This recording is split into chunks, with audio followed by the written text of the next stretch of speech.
Since his debut, Robert Plant, lead singer, songwriter, and vocalist for Led Zeppelin, has been revered and considered a titan in rock music. Hit Parader proclaimed Plant the best metal vocalist of all time because to his flamboyant stage style, distinctively raw voice, and talented composition. A number of lists have accompanied his performances, despite critics' mixed feelings about his voice. Some have even said it's too gravelly. These include Rolling Stone's 100 Best Singers of All Time, Reader's Choice for Greatest Lead Singer, NPR's 50 Great Voices, and Billboard's 50 Greatest Rock Lead Singers of All Time, where he ranked fourth.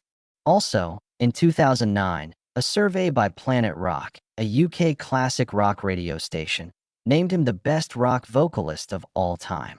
However, there was a concealed truth beneath the ostentatious surface. Between Plant and his band Led Zeppelin, a pit of black hate. Though they were great colleagues and bandmates, Plant and Led Zeppelin were not always the greatest of friends. Nevertheless, it is undeniable that Led Zeppelin was instrumental in introducing Plant's ability to an international audience. Certainly so in the case of Led Zeppelin, although there had been affection between Plant and the other members prior to their hostility. One of Plant's lifelong passions before joining Led Zeppelin was rock and roll music. He has a passion for music and a desire to perform professionally since the age of 10. He told Andrew Denon in an interview from 1994 that he tried to channel Elvis Presley every Christmas while he was a little boy by hiding behind the curtains and staring out the French windows. As far as a 10-year-old could tell, there was a certain noise. He was only 10 years old when he acquired that kind of atmosphere. He had always aspired to be somewhat like that. He dropped out of college after just 2 weeks of studying to become a chartered accountant and left his family behind to follow his heart in music. He knew his real calling was in the music industry. Throughout this time, he played in a number of bands, the most notable of which was Hobbs Tweedle, a band from the 1960s that he had been a part of before his breakthrough with Led Zeppelin. Curiously, the band hadn't originally considered Plant. Jimmy Page ended up meeting Plant after a long hunt for a lead singer ended in rejection with his initial few picks. After he sang Jefferson Airplane's "Somebody to Love" for Page during his audition, Page made the comment that he had assumed there was something wrong with his character or that he would be difficult to collaborate with since he couldn't figure out why. He hadn't gotten famous yet, even though he'd been singing for a few years, he told me. In a short amount of time, Led Zeppelin added its last and youngest member, and Page was so awestruck that he called him over to test their compatibility. Plant wasted no time in getting down to business with songwriting and lyric testing for the band after he joined, even before he started singing. He wrote the majority of the songs for Led Zeppelin's debut album, with the exception of 3, which led to the album's success and its reputation as a foundational work in heavy metal. Before he knew it, the band was being pursued by success, and Plant was enjoying stardom he hadn't anticipated. Fans all around the world were cheering for him, which made his younger self proud. During the peak of the band's fame in the 1970s, his onstage presence was greatly praised, leading to the birth of Archetype, the rock god.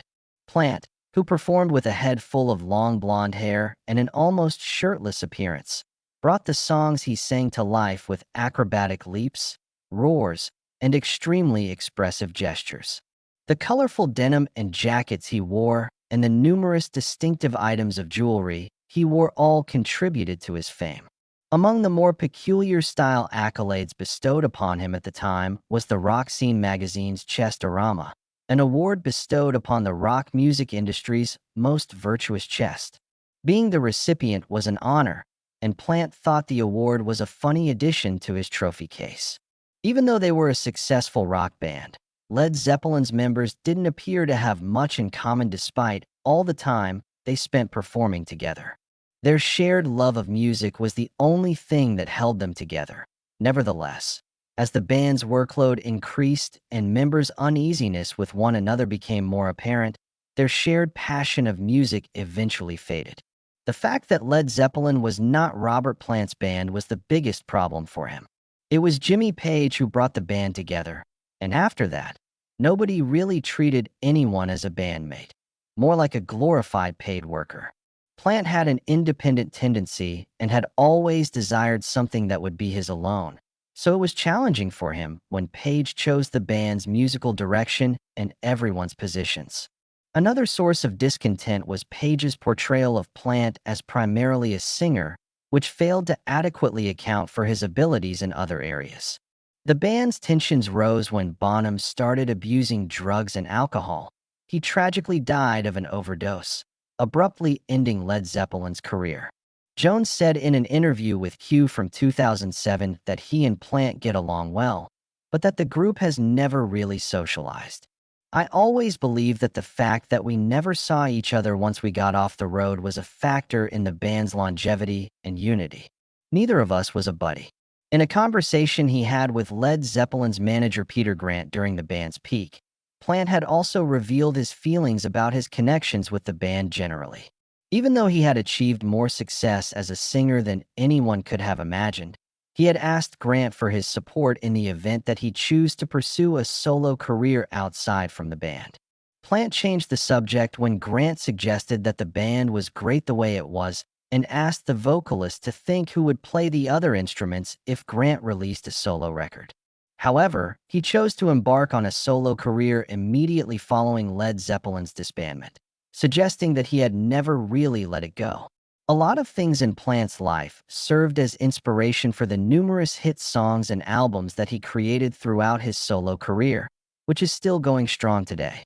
He relished performing more than ever before since he could have greater influence over his own music.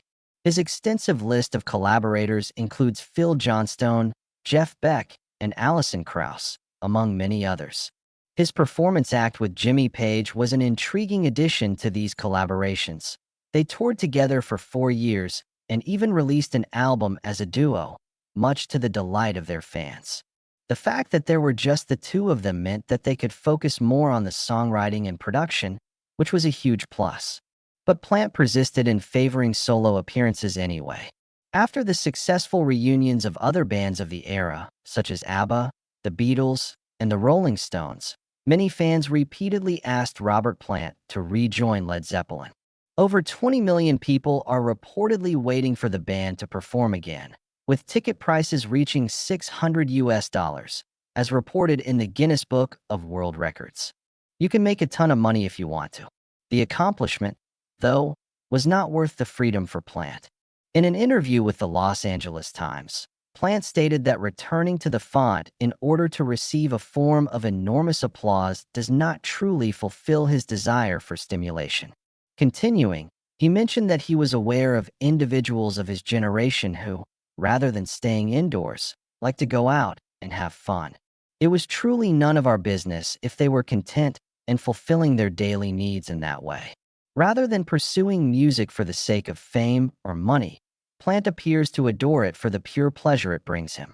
Being able to express himself freely through music, rather than conforming to societal expectations, brings him satisfaction. Robert Plant, 75 years old, continues to thank his fans and grin even when his concerts don't earn as much as projected. He clearly does not require the funds, but it seems he requires Led Zeppelin even less. Tell me the Robert Plant performance that you love the most. Let us know in the space provided.